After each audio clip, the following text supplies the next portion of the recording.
Hello everyone and welcome back to Sports Today. Very good morning to all of you. And it is in fact one day left to go now for the Indian Premier League to officially begin. So obviously plenty of things to talk about when it comes to that. But of course this video is not just to talk about IPL, it's to talk about the world of sport in general and catch up on some rather interesting things that you may have missed out on with you getting some all-important rest. World of sport, we know for a fact, never really sleeps. So without further ado, let's just check in with what has been happening in the world of sport. And let's start with this man, MS Dhoni. Now, Dhoni has of course confirmed that he will be playing in the IPL for the remainder of his contract pretty much. So he would be playing 23, maybe 24 as well. However, plenty of question marks still continue to hang as to whether or not he will be committing his long-term future to the IPL, which is kind of understandable given that he's on, he's well past 40 now, he's 41 years old. And even though he remains supremely fit, father time waits for no man. However, one person who believes that he can play on for quote unquote as long as he likes is of course one of his former CSK players, Shane Watson. Now Watson said during an interaction that for him, he feels that Dhoni can play on as long as he wants. Yes, he'd have a big point to prove when it comes to talking about a person or a captain who can captain on or successfully captain a team well beyond even his 40s, saying but given the kind of fitness and drive that he has, wouldn't be surprised if Dhoni played on for as long as he possibly wanted to. Sticking to IPL news now, and this time talking about this man Virat Kohli. Now Kohli of course is in intense preparations with RCB because remember he's been a part of the franchise throughout, but they've never actually been able to win an IPL title. That being said, the focus on this bit of news was not so much on RCB's success or lack thereof, but rather interesting thing which Kohli said on the RCB's podcast. Now what he said was, when he was questioned about any interesting things or anything which he bought as impulse buys that he ended up regretting later on, and Kohli's rather interesting response was, yes, my cars, I've actually sold off most of them because I bought them impulsively and I realized for most of the time that I didn't really need them. It was just something I bought as something like a toilet. So he's saying that was part of the process of growing up for me because I felt that I didn't really need these things as much, so I ended up selling them, and I only keep a few cars, the ones which I really use.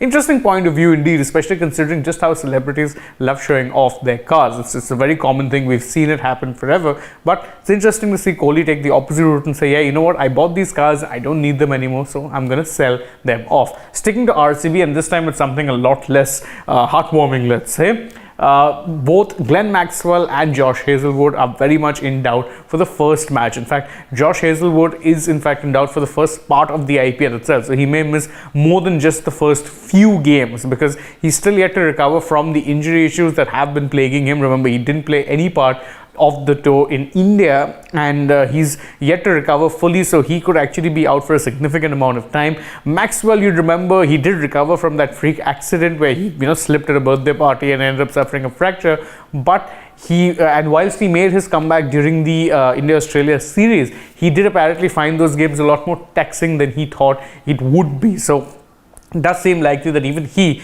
will be missing out on at least the opening game, if not maybe 2 or 3 more thereafter.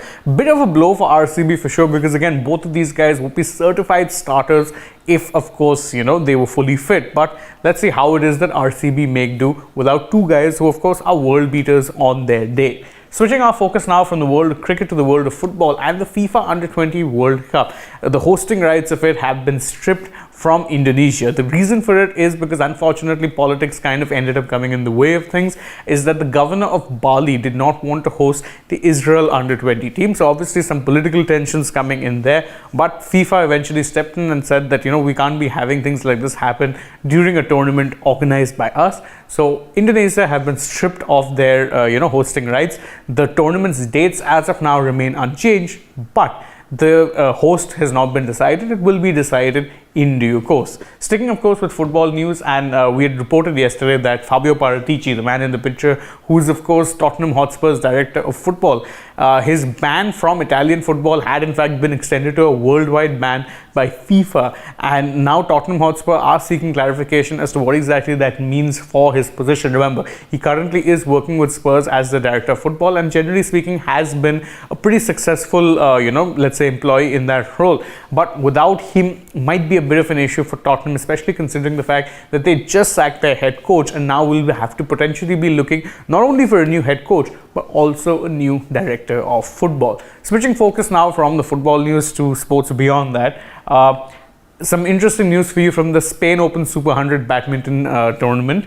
Kidambi Srikanth and PV Sindhu have both made it through their opening matches without too much fuss, although in Sindhu's case she had to play out a bit of a thriller, but that is just how the nature of these tournaments are, very, very competitive. The good news is, though, that unlike what happened in Switzerland, this time around the Indian challenge looks to be headed, at least in the singles department, a little longer than it had in Switzerland, where the only real silver lining, and I'm not trying to be punny or anything here, was of course the gold medal that Satvik Sairaj Rankireddy and Chirag Shetty had won when they won the finals. And remember, that was historic in its own right because it was the first time that a men's doubles pair had triumphed at the Swiss Open.